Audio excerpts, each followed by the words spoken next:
Governor గారిని కలవడం జరిగింది. నిన్న మా పార్టీ బృందం, ఎంపీలతో కూడిన పార్టీ బృందం నిన్న ఢిల్లీలో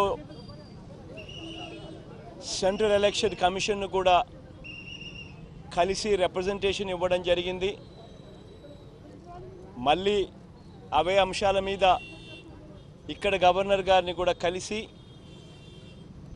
రాష్ట్రంలో దిగజారుతా ఉన్న లా అండ్ ఆర్డర్ సిచ్యువేషన్ మీద మళ్ళీ రిప్రజెంటేషన్ ఇవ్వడం జరిగింది. రాష్ట్రంలో ఏ రకంగా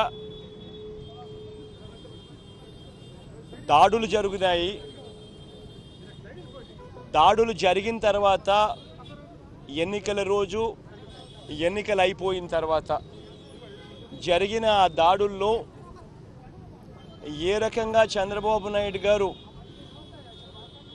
దగ్గరుండి పోలీసు వ్యవస్థను దుర్వినియోగం చేస్తూ, ఏ రకంగా తనకు సంబంధించిన వ్యక్తులు ఇంకా పోలీస్ డిపార్ట్మెంట్లోనూ, ఇంకా ఇతరాతర డిపార్ట్మెంట్లలోనూ ఇంకా ఏ రకంగా దగ్గర ఉండి వాళ్ళను ఉపయోగించుకుంటూ ఏ రకంగా దొంగ కేసులు పెట్టే కార్యక్రమం చేస్తూ ఉన్నారనే దాని విషయాల మీద చెప్పడం జరిగింది.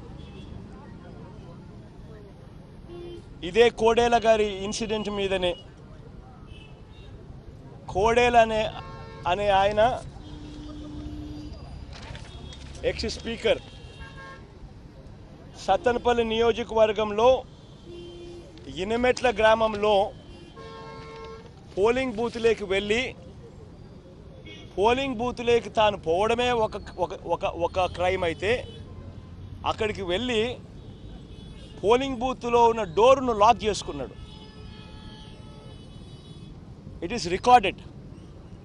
మరి పోలింగ్ బూత్లో పోలింగ్ ఆఫీసర్లు లేరా, పోలింగ్ ఏజెంట్లు లేరా? ఇంతమంది సమక్షంలో ఒక బూత్లోకి ఈయన వెళ్ళిపోయి పోలింగ్ బూత్ డోర్ను లాక్ చేసేసుకొని చొక్కాలు చింపుకోవడం, లాక్ చేసేసుకొని తనంతటి తానే చొక్కాలు చింపుకోవడము, ఇవన్నీ వీళ్ళందరి సమక్షంలో జరిగితే ఎందుకు ఆయన మీద కేసులు పెట్టరా? పోలింగ్ బూత్లోకి వెళ్ళి డోర్ లాక్ చేసుకోవడం పనిషబుల్ క్రైమ్ కాదా? కేసు పెట్టదగ్గ క్రైమ్ కాదా? ఒక వ్యక్తి అలా వెళ్ళి చేయొచ్చా? ఒక బూత్లోకి చొరబడి పోలింగ్ బూత్ డోర్ లాక్ చేసేసుకొని భయభ్రాంతులకు గురి చేయొచ్చా? చొక్కా చింపుకోవడము అవన్నీ చేయొచ్చా? అక్కడ ఆయన మీద ఎందుకు కేసు పెట్టలా? గురుజాల్ లాంటి ప్లేసులో యథేచ్ఛగా వాళ్ళకు ఓట్లు వేయలేదని ముస్లిమ్స్ను ఎస్సీలను ఏకంగా వాళ్ళ ఇళ్ళ మీద దాడి చేసి కొట్టచ్చా? కొట్టినా కేసులు ఎందుకు పెట్టలేదు? ఇలా ప్రతి సందర్భంలోనూ ఎమ్మెల్యే శ్రీవాణి గారిని ఏకంగా రూమ్లో లాక్ చేసేసి ఆవిడను తెలుగుదేశం పార్టీ వాళ్ళు ఆవిడను మ్యాన్ హ్యాండిల్ చేసి ఆవిడను అటాక్ చేసినా కూడా మళ్ళీ పోలీసులు వెళ్ళి ఆవిడను విడిపించుకొని రావాల్సిన పరిస్థితిలోకి వచ్చిన తర్వాత అటువంటి పని జరిగినప్పుడు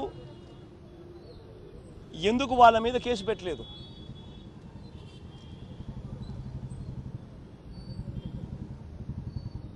ఇదే మాదిరిగా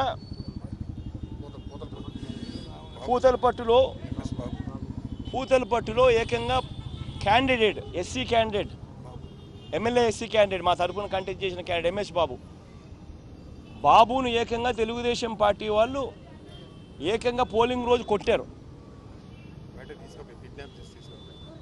కుట్లు పడినాయి, ఏకంగా కుట్లు పడ్డాయి. ఈ రోజుకి కూడా హాస్పిటల్లో ఉన్నాడు. ఎందుకు కేసు పెట్టలేదు?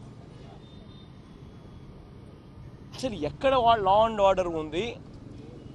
యథేచ్ఛగా ఒక 40 మంది డిఎస్పీలను వీళ్ళు ఇష్టం వచ్చినట్టుగా అవుట్ ఆఫ్ టర్న్ ప్రమోషన్లు ఇచ్చినారు ఒక కులానికి సంబంధించిన వాళ్ళను. మిగతా వాళ్ళకి ఎవరికి ఇవ్వాల, కేవలం ఒకే కులానికి సంబంధించిన వాళ్ళని చంద్రబాబు నాయుడు గారు. ఇంతకుముందు కూడా ఎలక్షన్ కమిషన్ మేము కంప్లైంట్ చేసినాం, అవుట్ ఆఫ్ టర్న్ ప్రమోషన్స్ డిఎస్పీలుగా. ఆ డిఎస్పీలు ఇష్టం వచ్చినట్టుగా వీళ్ళ తొత్తులుగా బిహేవ్ చేస్తూ ఉన్నారు. వీళ్ళకి నచ్చిన వాళ్ళను ఎస్పీలుగాను ఇతరత్ర ప్లేసుల్లోనూ, ఇంపార్టెంట్ ప్లేసుల్లోనూ, లా అండ్ ఆర్డర్లోనూ, ఇంటెలిజెన్స్లోనూ ఇష్టం వచ్చినట్టుగా పోస్టింగ్లు ఇచ్చారు. వీళ్ళందరూ కలిసి ఇవాళ లా అండ్ ఆర్డర్ ఇంత దారుణంగా డిటీరియేట్ అవుతూ ఉంటే అన్యాయంగా కేసులు ఎవరి మీద పెడతా ఉన్నారు? పెట్టాల్సిన వాళ్ళ మీద కేసులు పెట్టకోకుండా బాధితుల మీద కేసులు పెట్టే పరిస్థితిలోకి ఈరోజు ఈ వ్యవస్థ దిగజారిపోయింది.